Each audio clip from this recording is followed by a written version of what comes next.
السلام عليكم ورحمة الله وبركاته. أعزائي متابعي قناة النجاح، قناة أخوكم محمد المصري، أسعد الله أوقاتكم بكل خير. في الفيديو ده هكلمك شوية عن نوع من أنواع البط مشهور جدا خصوصا في الأرياف. البط ده اسمه البط البكيني. البط البكيني ده من أكثر أنواع البط شهرة، ومن أكثر أنواع البط مسمى، بمعنى ان ليه اسماء عديدة جدا. يعني من مسمياته البط البكيني او البط الفرنساوي او الشرشيري، او بيسموه بط الموالد، او بيسموه البط الزوم، او البط البيور، او البط الالماني او الانجليزي، او بيسموه البط المجنس. كل دي وغيرها من مسميات البط البكيني. وطبعا السبب الرئيسي في اطلاق الاسماء دي كلها عليه هو غش التاجر للمشتري. غش التاجر للمشتري عشان التاجر يحصل على مكسب اكثر او ربح اكثر في ثمن البطه.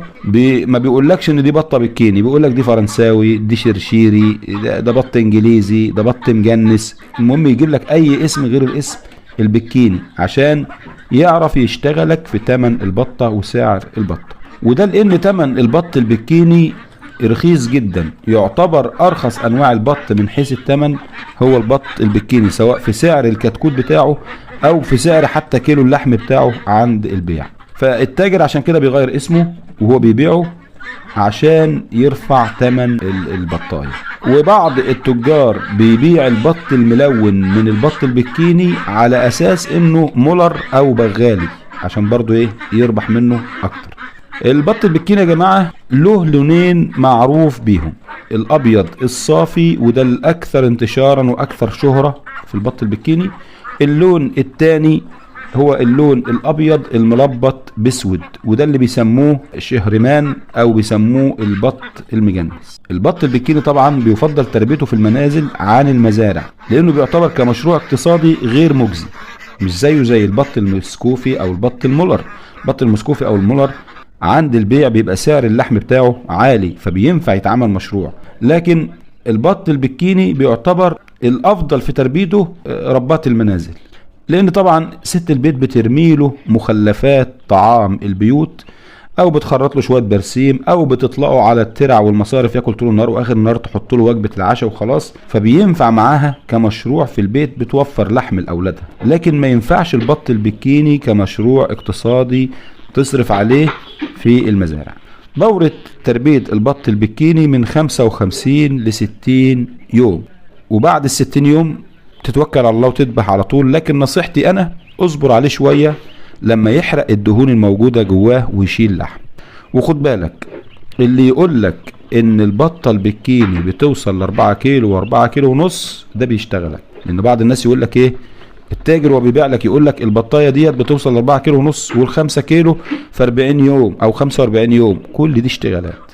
اخر وزن للبطايه 2 كيلو ونص 3 كيلو ونص بالكتير، ده لو انت موكل طول الدوره علف ممكن توصل معاك ل 3 كيلو ونص، وده نادر جدا كمان.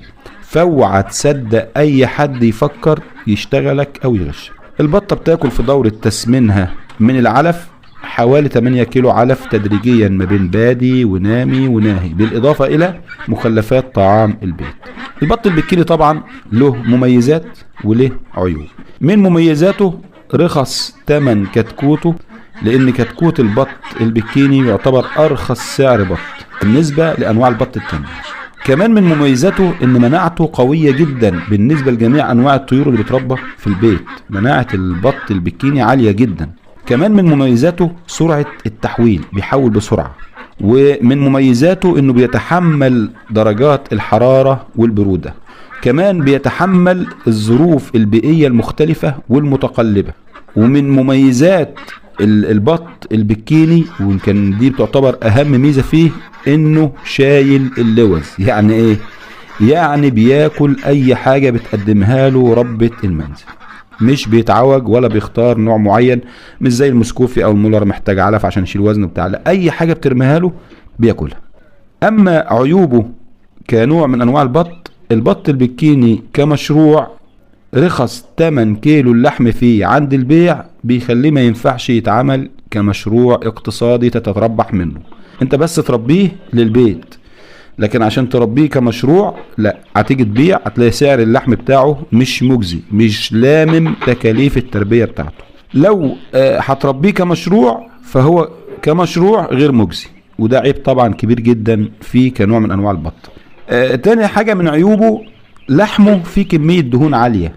لحم البط البكيني فيه كمية دهون عالية، وده بيخليه طبعا عيب، بخلاف البط المسكوفي او السوداني نسبة اللحوم ما فيهاش دهون زي البط البكيني. كمان من عيوب البط البكيني صوته عالي جدا، عشان كده بيسموه البط الجعجاع، يعني لو اتأخرت عليه شوية في الاكل بينادى عليك. طيب البط البكيني بيبيض؟ بيبيض. امتى بيبيض؟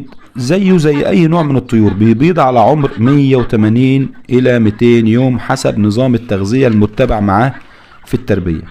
لو انت مربيه في الصيف عشان ارتفاع درجة الحرارة ممكن يبيض على 160 150 يوم. نسبة الذكور فيه قد ايه؟ كل 5 بطات ذكر. ده بخلاف طبعا الانواع التانية من البط زي السوداني او المسكوفي، بتبقى نسبة الذكور للاناث فيها عالية، اما بالنسبة للبط البكيني فنسبة الاناث اعلى. نسبة الاناث اعلى. طيب البط البكيني بيرقد على بيضه؟ لا، ما بيرقدش على بيضه.